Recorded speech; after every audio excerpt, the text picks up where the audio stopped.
What's up, ladies and gentlemen? It's the Fights Gone By podcast, episode 42, and I am the answer to life, the universe, and everything, Jack Slack. It's been a crazy week in mixed martial arts, and it's already Thursday, and I suddenly thought, shit, I've got to have some views and put them into the microphone. So let's kick it off with the news straight away. There's an MMA journalists union just been started, with guys like Ariel and Dundas and Folks. Interesting. Don't know if I'd be welcome as a part-timer, but we'll see. Cyborg versus Anderson was signed, so that's Justino versus Megan Anderson, the tall Australian lass. Really interesting fighter, really good fighter, coming along a long way, but hasn't really beaten anyone of note yet. But then the same is true of Cyborg. You know, there is no one of note to beat at 145 pounds for women.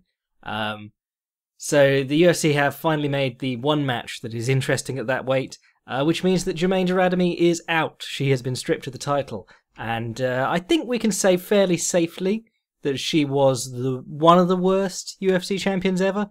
Won the belt in controversial fashion through late blows and, could have lost the fight on decision.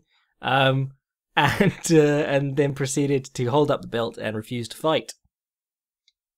And then tell everyone that she was going back down to bantamweight, and then surprised when she was stripped, which was funny, but also really not something the UFC should be doing, having guys find out about their business through the media.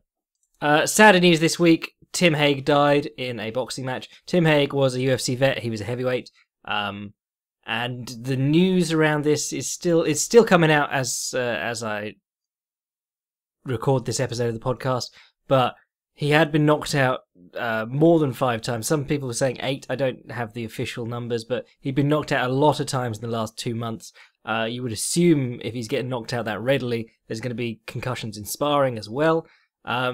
Really concerning that a commission of some kind licensed this. You can watch the fight online. They both don't look like great boxers, so I'm not going to call mismatch, but it was ugly, and he did get dropped multiple times. The referee seemed quite happy to let him continue, even though he was just falling over himself in the end. So that's a very sad story. Other sad news, Matt Hughes got involved in a traffic accident, something to do with a train and a truck. All the best to him, hope he comes around.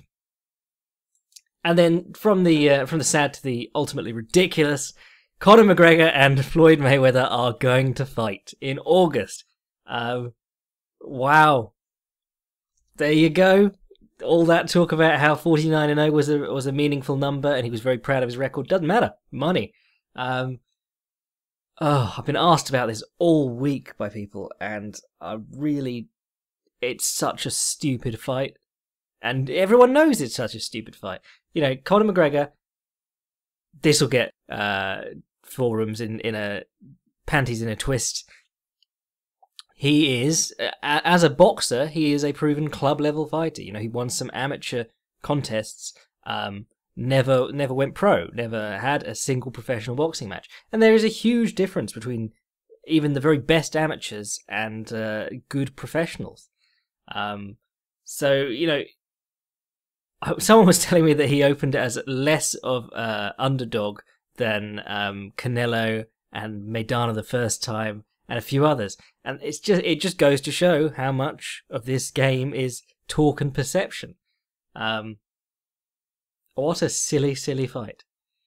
I mean, if you want to read, I can't remember how much I wrote about it, but I did write a little bit, a good amount on it for Notorious, the book. Mainly about how hard it would be to negotiate something like that, and the very few interesting factors in this fight if it is signed. And now that it is signed, I will quickly repeat the interesting factors. The interesting factors are that Conor McGregor is a southpaw.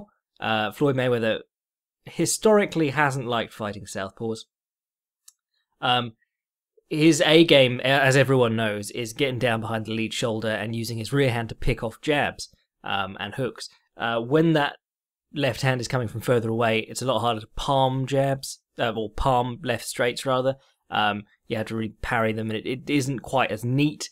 And then the lead shoulder is really only covering the jab, which can be flicked out and isn't really a big power punch. It just changes all the angles, and he has to fight a different game. He does a lot of tapping the lead hand, and as soon as his opponent jabs, he'll return with a jab, and things like that. Famously, Zabjuda dropped him with, I think it was a right hook. Zabjuda, very good southpaw, and he is a southpaw actually who uses the lead shoulder roll quite a lot. He hit Miguel Cotto with a fearsome left uppercut counter off the shoulder roll. But yeah, Mayweather hit the floor with his hand and bounced back up, and it wasn't counted as a knockdown, but it was pretty clearly a knockdown. But Judah ultimately got very frustrated in that fight and ended up hitting Floyd low, getting choked unconscious over the ropes by someone's, I think it was one of the Mayweathers, probably Roger Mayweather, and then they resumed the fight, because when a fight is that big, you can't really stop it for ridiculous stuff that happens. Manny Pacquiao, obviously the best... Well, probably the best fighter that Floyd Mayweather's fought, because he is an all-time great, but the best southpaw Floyd Mayweather's ever fought. And his success came with the count. He hit him with a couple of hard counter left hands, one of which did clearly stun Mayweather. But a lot of that fight was Mayweather controlling the outside, getting his foot outside Pacquiao's, and pivoting off as Pacquiao stepped in, often with the pivoting left hook. Pacquiao really didn't help himself a lot in that fight, because every time he moved towards the ropes, he'd step to the inside of the lead foot for his left straight, which is, it's more of a new thing, going for the inside angle, and for guys who like the right hook and the right up jab, which is one of Pacquiao's favourite punches, that angle works very well, and Pacquiao has lit people up with like 4-punch, 5-punch combinations off that angle, really frequently throughout his career. But every time he stepped inside of Floyd's lead foot, he gave Floyd the way to escape by pivoting off. Pacquiao typically did better when guys were coming to him. He didn't like going to guys as much. If you watch like the Margarito fight, which is a masterpiece, Margarito has like 30 pounds on him, and Margarito keeps pushing forward, and that just allows Pacquiao to keep hitting him and stepping out the side door. He was very much struggling to cut the ring on Mayweather, rather. And one of the other things that he did have success with was when he did step in for these left straights, he had good success with a left straight to the solar plexus. If you go for the head, Floyd Mayweather knows you're going for his head all the time. The one that Mosley pissed him off with was the body jab. A few guys have pissed him off with the body jab. And the body jab, even if you're not stabbing it in very hard, a guy like Floyd Mayweather, who is a perfectionist, can be drawn into like reaching to parry that. He's very good at staying within his stance and not committing to anything. But if you just start poking him with body jabs to sort of the chest, you're probably not going to hit his solar plexus a lot. But if you start poking him with body jabs towards the chest, his right hand will start gliding down to parry, and that'll open him up to left hooks and right straights sometimes. But that's more of a annoyance strategy than anything. You're probably not going to jab him hard enough in the guts over the course of the rounds to wind him. But then he has a brilliant body jab, Floyd Mayweather. If you've never seen the Corrales fight, he did it again in the Maidana fight, actually, the second one. But his body jab in the Corrales fight was absolutely gorgeous. He properly leaps into it. It's a real piston of a punch. And that's the thing about Floyd Mayweather. Everyone's like, he doesn't really try to knock guys out, but then he puts his power in weird places. He puts a lot of power into the body jab, which is a blow that enters through a weird angle compared to other blows. It comes right down the center line, and is typically not treated as a power punch, but he can actually get guys overreacting with it quite badly.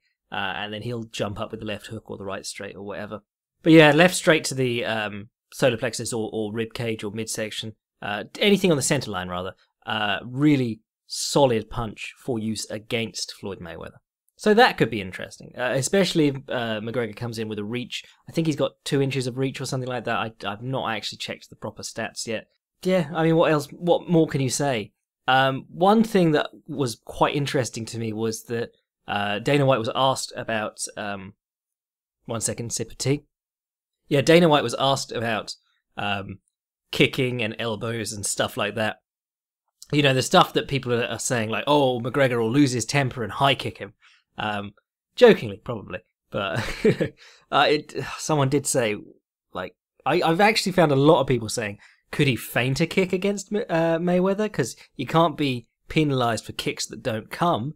You know, Floyd Mayweather is used to dealing in milliseconds on negotiating whether a punch is real or fake. He is not going to fall for someone picking up their knee and Superman punching him. Probably. I say that. You know, he could well do that, and then I'll look like a fool. But feinting kicks, feinting anything, very hard to convince guys if you're not actually throwing the punch. Ricky Hatton against Floyd Mayweather keeps squaring up as if to throw the right straight to set up the left hook. Obviously, the right straight never came, so Floyd Mayweather didn't respect it at all. And then, as they're moving towards the ropes, Ricky Hatton squares up and he immediately gets check hooked and falls into the turnbuckle. Mayweather has the best defensive instincts of almost any fighter I've ever seen in anything. He knows what's coming. And the other thing about Floyd Mayweather is that he works in a sport where you only have two weapons.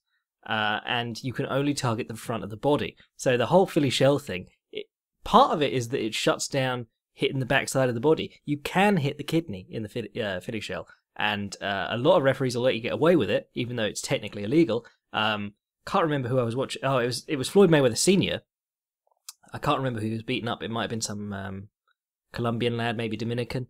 But this lad got angry at Mayweather just riding all his punches and deflecting them off his shoulders, and he just started winging these wide rights right around Mayweather's elbow and digging them into the kidney. And Mayweather's appealing to the referee, and the referee's like, "I'll watch for it." Didn't see it, but he said he'd watch for it.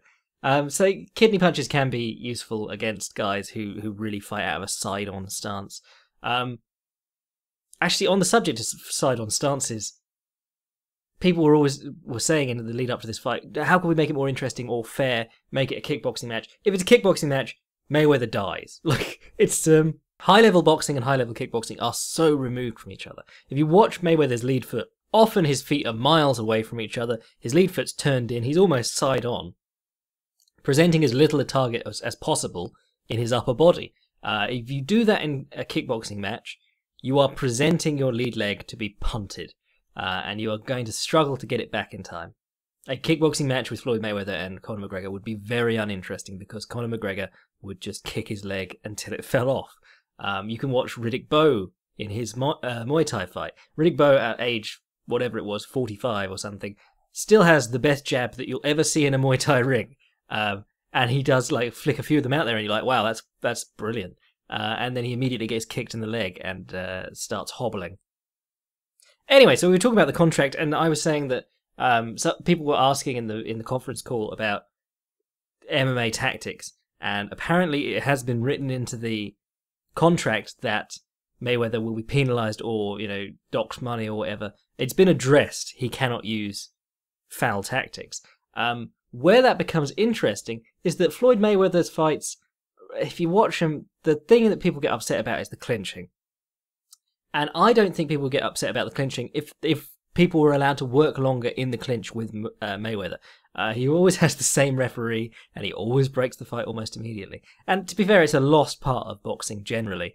Guys are not good at getting out of the clinch. If you watch someone like... actually, Ward and Kovalev were doing a good job of battling in the clinch and out of the clinch, get in that middle area. Kovalev works with Greco-Roman wrestlers. Gennady Golovkin's very good at this. There's a great video of him online teaching some other high-level professional boxer about where to place his head during clinches. This is why I would love to watch Floyd Mayweather versus like Prime Duran or who's another great... Well, he's probably a bit small, but Jeff Fenech. Those guys were amazing at being like letting guys tie up their arms, digging their head underneath, and freeing their arms to start pounding the body. Everyone Floyd grabs, they immediately go, "Oh, I've been grabbed," and then the referee goes, "Break," and they're off on the other side of the ring again. So that's the thing. Like, the best strategy in boxing when you're tied up is exactly what Nate Diaz was doing to Conor McGregor. Get your head below the opponent's, snake your arms out with the space that you've created between the two of your chests, and start banging the body. And that really hurt McGregor in their second fight. But obviously, well, that's a classical infighting technique. That's really like Henry Armstrong style stuff. That's infighting in boxing through the 30s, 40s, 50s. But you're never going to see that in boxing anymore because guys are so, refs are so afraid of guys' heads coming together, and they're so afraid of letting guys work in the clinch. To make the clinch more interesting, you let the guys work. That's how that works. But even if Conor McGregor knows how to free his hands in the clinch, which he probably does because he spends half his time wall wrestling, or fence wrestling rather. But even if that's the case, if he's not allowed to grapple at all, or it all depends on how that is interpreted and how it's written in the contract. There is grappling to be had in boxing, and Floyd Mayweather is one of the best at it. He'll lean on the back of the head as soon as someone comes in low. He'll throw them under his armpit and catch them with a right straight as they come up. But if McGregor does that and it's deemed grappling, that's tipping the fight in Mayweather's favour even more than it already is. But what a very silly fight is the gist of this. I mean, they're projecting it to be the most lucrative fight of all time, and that there's the hard thing in fighting is getting people to watch two good fighters. The easy thing is getting people to watch celebrities. If Justin Bieber boxed Floyd Mayweather or fought Conor McGregor, it'd probably be even higher ratings or higher buy rates than the two of them fighting each other. People like celebrities. So there's all this stuff like, will McGregor win a round? Will McGregor hit him hard? Blah, blah, blah. The magic of the punch, everyone's like, well, but if he takes one of those punches. Could be true. Floyd is 40 years old and he has gotten hit more in the recent years. But it wouldn't be a smart bet to count on that sort of stuff. I mean, Conor McGregor is not a better hitter than Canelo Alvarez or Shane Mosley. He is a better hitter within an MMA context because the boxing level in MMA is considerably lower. I mean, you can watch his sparring session. Can't look into it too much. But with that young South African lad, those pullback left-hand counters don't work nearly so well against guys who aren't lunging after you. I love Eddie Alvarez to bits, but he'll throw his right hand and just fall in behind it. He was reaching all the way for Conor McGregor, running at him. Guys don't do that in the highest levels of professional boxing. And if you think that, it would... Maybe he can get under Floyd Mayweather's skin, but it would be a very special person who could convince Floyd Mayweather, the most cautious boxer in the world, to rush after him. They were saying that McGregor has freedom to choose his own sponsors for this fight. He's free of the Reebok deal, which just makes you think, get the bottoms of your shoes sponsored.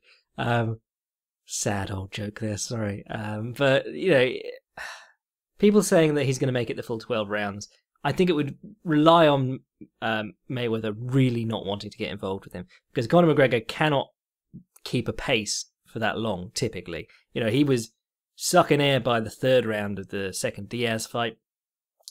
The downside of throwing as hard as he does with his punches is that you do use a lot of energy. And the other thing is that he doesn't like getting hit in the body, which would be interesting to see Mayweather go to. I mean, he's not the kind of guy who will unleash two-handed flurries on the body, like Andre Ward this weekend, last weekend, whatever. But he does have that wicked body jab. He can probably use a good right straight against southpaw. And the other thing is that if they get into a waiting match, Floyd Mayweather's quite happy with that sort of pace. He's the kind of guy who loves almost like Anderson Silva. If you are the guy with the reputation as the defensive genius, whenever nothing's happening, that's your round 10-9, basically. I think they were talking about it looking like the Gatti fight. I think you probably will see Floyd Mayweather start to pour it on when McGregor starts to tire. I wouldn't be surprised if he's quite timid until then. The clinch would be fascinating if I didn't know that Floyd Mayweather's favourite refs really hate letting people work in the clinch. Yeah. Oh, the other one people were asking about, where they're like, why don't we make it more fair by having a boxing match with small gloves in the cage? And you're like, well, firstly, the small gloves just allow the guy with the quicker hands to get through more punches. At least in the boxing ring, McGregor's going to be able to cover up more. And the cage just makes it almost impossible to cut the cage. You're dealing with a guy who is almost impossible to cut off in the ring with 90-degree corners. The cage is going to do you no favours there. I understand why everyone wants Floyd Mayweather to lose this one. He's not a particularly pleasant person, but you have to look at what he's done, and he is remarkable. He is, he has a good case to being the best boxer ever. He's damn near untouchable, and even though he doesn't have all the tools in the toolkit, he's not a great guy on the inside or anything like that, he does have answers to every area of the game against guys who excel there. And the most important point about this fight, to me, is that Floyd Mayweather, he might have taken some opponents less seriously than others, but I don't recall him ever half-arsing preparation for a fight. I don't think I've ever seen him gas in a fight. I don't think I've seen him breathing that hard, even at the end of his fights. The guy reportedly, runs 10 miles a day on a 6-minute mile pace. There is no substitute for coming in shape. And what gets fighters stopped more than anything in the highest levels of the game is tiring first. If you tire 2 rounds before the other guy, he has 2 rounds to wail on you. But anyway, that's not the point of the fight. The point of the fight, as everyone always says, well, the fight won't be good, but think about the build-up. Well, if you're still going to buy the fight, aren't you still being conned? You don't have to pay for any of the build-up. Yeah, I mean, you know what the build-up's going to be. Floyd Mayweather's going to talk about the money that Conor McGregor hasn't made. Conor McGregor is going to talk about Floyd Mayweather being illiterate. Floyd Mayweather is going to say that the only things that matter are numbers, not letters. And it'll continue back and forward in that stupid manner. And then the promotion done outside of that will be boxing versus MMA, blah, blah, blah, blah, blah. Oh, is Conor McGregor a different type of fighter? Yeah, it'll be unbearable, which is why I was going to hold off doing a big analysis until actually nearer the time. But that's enough of that today. What a load of wank. Watching the stupidest fight in the history of fighting with the boys. Recaps. Holm versus Correa, that was shit. The good fights on that card were Saffiedine versus RDA. Really enjoyed that. Great clinch stuff. Good to see RDA walking guys down again. I love that guy's pressure. Love it. And I love that left kick to the body, and then the wide left to the body, the left straight to the body, and the right hook to the body. If Mark Hunt fought like RDA against Derek Lewis, he'd have had him out of there in 2 rounds. Yeah, RDA, guys have forgotten him because of the Alvarez loss and the Ferguson loss, but he is still one of the best in the game, pound for pound, generally. That lightweight division is so deep, and he was right at the top of it. Having any consistency as a lightweight at the top of the division is very, very tricky. So it's interesting to see him going up to welterweight and doing that. Tarek Saffiedine is one of those guys who I feel like still has the potential to be a world beater, but hasn't really put it all together yet. Makes some weird decisions. He was choosing to wrestle a lot, which seemed peculiar, given that he's got his main thing is that he kicks really quick and hard. Other fights that I enjoyed: Scoggins versus Sasaki. Ulka Sasaki? Yeah, liked Ulka Sasaki against Wilson Hayes. Thought he gave a really good account of himself against the guy who was supposed to be the #1 contender in that division. Scoggins here looked brilliant until the end, basically. Lights him up with side kicks, switches stances for the turning back kick / side kick. He's very much like Stephen Thompson. When he goes left foot forward, he's going to use the more orthodox combinations, like the 1-2 into the right round kick. When he goes southpaw, he's going to be working more on a line, the side kick stuff, hook kicks and things like that. He just keeps falling into chokes, and nobody knows why. So that was a good fight. If you haven't seen that one, watch it. Yeah, there were a few others, but the event was garbage. I mean, I think it was Mike Bone pointed it at Mike Bone pointed it out beforehand. He was in an argument with the Fight Pass Twitter. Fight Pass Twitter had a sassy intern running it, and was replying to people who were like, "This event looks awful," being like, "Well, I think you find there's 2 Strikeforce champions, 2 former UFC champions, blah blah blah," and it gave this whole list. Mike Bone was like, "Yeah, but they're 0-14 in their last 3 fights each, or whatever it is." Yeah, it was a classic Shorby shutdown, and made me lol. But yeah, that's what you got when you watch this card. It was just a load of guys coming off losses, there for their name value, over the other side of the world where people will only turn up for the name. Singapore, they'll just be charmed to be there. Like when you go to a UK event, the card is always pretty shit tier. But people are just like, oh, I'm so happy that the UFC's here. We'll buy out all the tickets in under a minute. Anyway. So that event doesn't deserve much more coverage than that. Let's do some questions. Hi Jack, this is a reference to the podcast before last. My apologies. Sakuraba is tied with Lyoto Machida as my favourite MMA fighter, but with Pride being as dodgy as we know it was, what do you think of the chances are that any of his fights were fixed? Having a big Japanese star would no doubt have made them a lot of money. I know Rampage claims he was poisoned or something before that fight, but that seems dubious. I'd hate his legacy to be tarnished somehow. Even though I'm not the Gracie's biggest fan, I can at least be certain that they would not throw a fight. Sorry for the speculation-based question. Lewis. Rampage says a lot of things. I mean, I like Rampage, but he does have something in the bag to excuse almost every loss. Guys used to excuse his loss to Shogun as him having a broken rib, even though Shogun broke his rib with a knee. That's the level that people will go to justify losses. The Sakuraba fight, I believe his account of it was this guys approached him beforehand and offered him. I think it was one of those Kimbo Seth Petrozelli situations where they were like, if you lose excitingly or win excitingly, we'll pay you. Just don't be boring.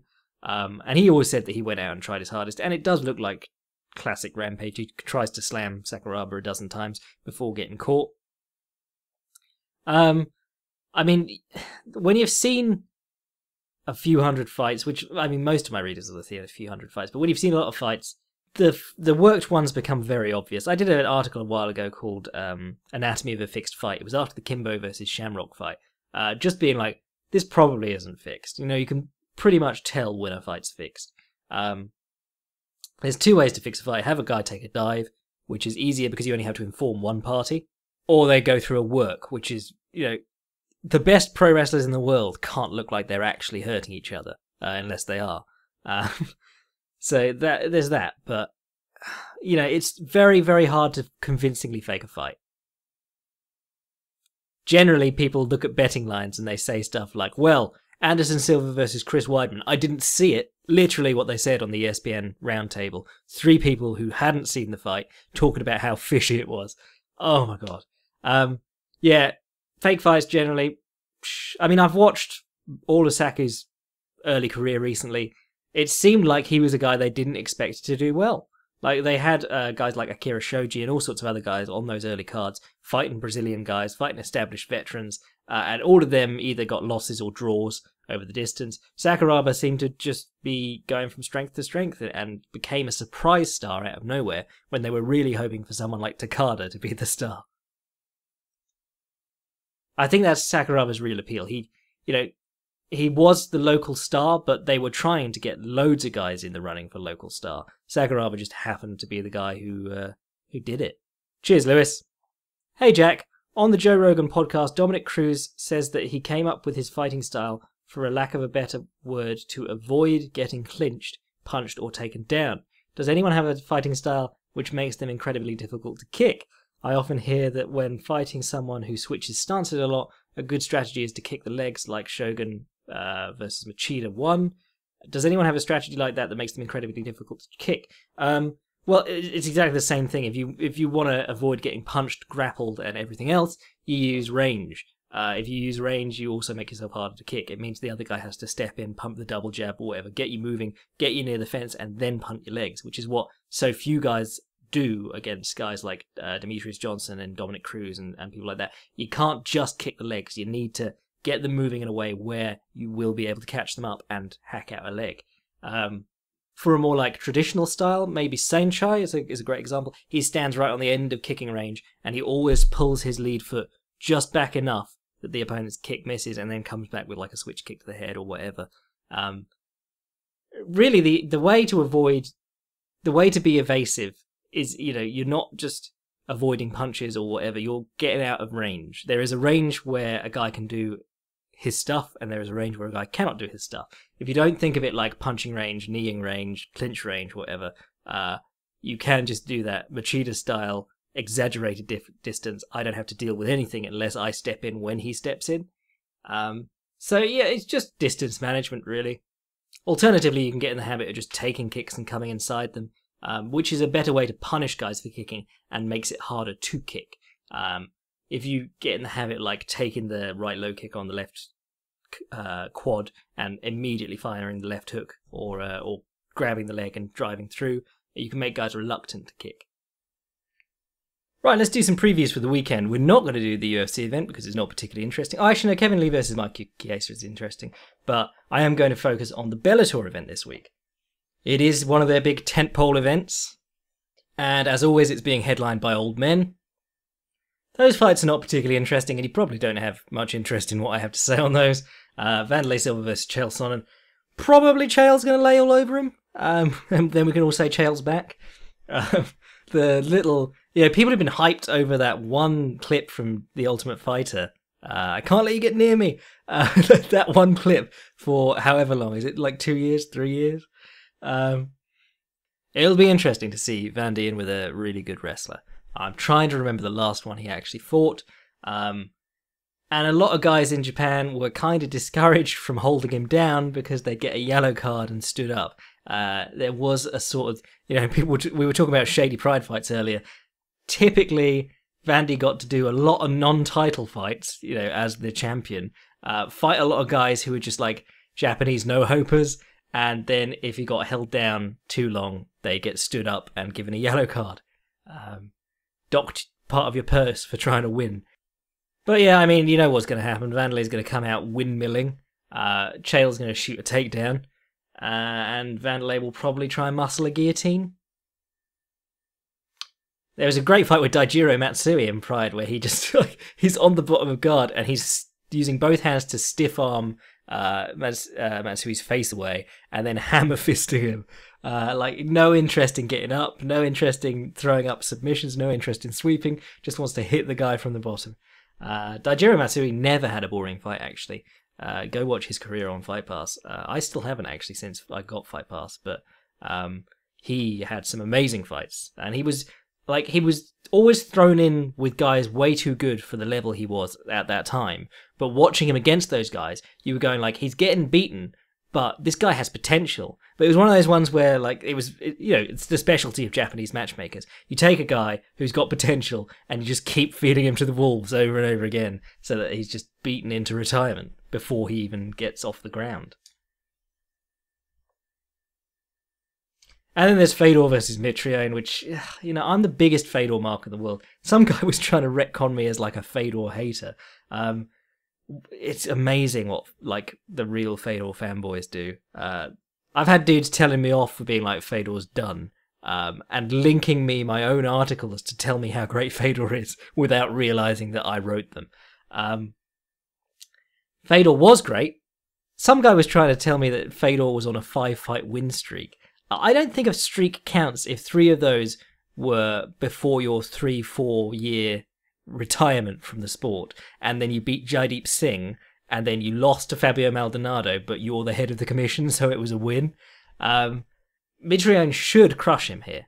If he doesn't, it's either because Fedor did something very clever, which would be awesome, I will be writing about that the next day if he does, or because Mitrione did something very dumb, which could happen, because he got dropped in his first Bellator fight against a guy who had no name at all. But really, if Mitrione sits back and low kicks, he should be alright. If Mitrione, to be honest, even if he trades with Fedor, at this stage, Fedor is probably going to get laid out first. But I would like to see Mitrione use his weight, use his heavy low kicks, lean on Fedor on the cage and stuff like that.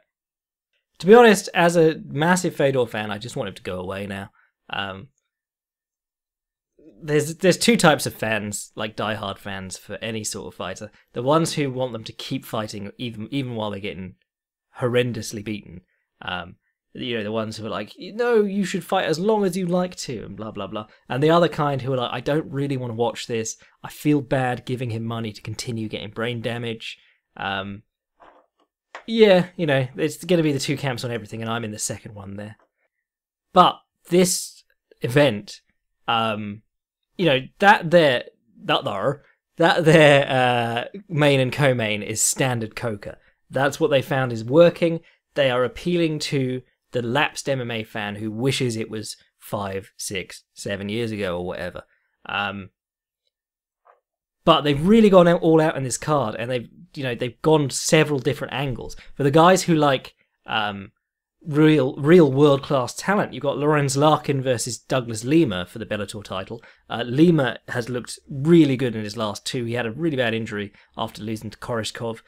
Came back, boxed up Paul Daly. Like every time Paul Daly stepped in to swing the left hook, it's again that squaring up for the left hook without ever throwing anything to set up your hips for the left hook.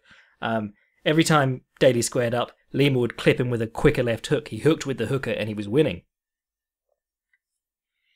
And Lorenz Larkin, he's on like a 4-4 run, but that's not quite true because he changed weight class, and a lot of his fights go to like split decision. He's a bit Jorge Masvidal in that regard, but he came out against Neil Magny and just blew him out of the water. He was using that oblique kick, I don't know, the heel kick to the body, which Rico Verhoeven has started using now, and he was using really hard low kicks. It was just the most aggressive I've ever seen him. You know, there are these fighters that you go, wow, he's technically brilliant, but he knows it, and he's sitting back too much, and he's going to lose a decision because judges like activity more than they like technical perfection. And also in the like quality fighter versus quality fighter camp, you got Phil Davis versus Ryan Bader. Yes, their first fight was very boring. Actually, it wasn't that bad. Bader got a chance to show off his striking. His striking has been getting better. That Latifi knee was beastly. But Davis versus Bader is two top 5, easily top 10 light heavyweights. You know, two of the guys who should be in the top end of the UFC division if the UFC hadn't botched their re-signing of them or let them go. You know, Bader could have got a title shot by now very easily, just on the fact that there isn't anyone else now. You know, there's Gustafsson, Johnson's retired, then there's John Jones and Daniel Cormier. Not an awful lot going on after that. You got, like, what's his name, Volkanov? No. The guy with the really weird knockout of Serkinov the other day. So that'll be good. But then on another level, you've got a showcase fight in there. You've got Michael Chandler, who is legitimately probably top 10 light heavyweight, sorry, not light heavyweight, lightweight in the world. You know, one of the best in that really deep weight class, against Brent Primers, who is 7-0, but really hasn't done much. So that's like, you're giving Michael Chandler a chance on the pay-per-view to show off what he's got. Then you got, like, for the people who love the prospects and the amateur wrestlers, Aaron Pico, very accomplished wrestler, did some pancration, also a good boxer apparently. He's been thrown in fairly deep because he's got an 8-2 opponent in Zach Freeman. Normally when Bellator pick up like the guys straight out of college wrestling or whatever, they like to give him a real schlub to warm up. But no, going in fairly deep there with Aaron Pico. And then you got what I think is probably my favourite fight of the night. You got James Gallagher, the lad from SBG Ireland, against Shinzo Machida, younger brother. Sorry, not younger brother. Is he older brother? I think he's a year older. The little brother, because he's smaller, of Lyoto Machida. I think I'll touch on that fight because I really like that fight. I did an article earlier in the week, which you should definitely read, called The Tactical Guide to James Gallagher versus Shinzo Machida, or the name's the other way around. What I love about this fight is that Michael Venom Page is proof that Scott Coker can keep someone a prospect forever. You know, Michael Page's last fight was scheduled against a lightweight coming off a loss. Why? You know, this is the guy that everyone's going, I'd love to see him in against top competition. And they've been saying that for 3 years, maybe 3-4 years. But this one here, you know, James Gallagher, they'd very clearly been like building him up as Budget McGregor. They took him to Ireland, put him in the co-main event against you know, I think he was 4-0 with a 5-0 amateur record, Gallagher, and his opponent was 1-1 with a 1-6 amateur record. So it was very clear what they wanted to happen, and it was a very mediocre fight. But putting him in with Machida, this is great because Machida's not going to go much further. He's 40 already.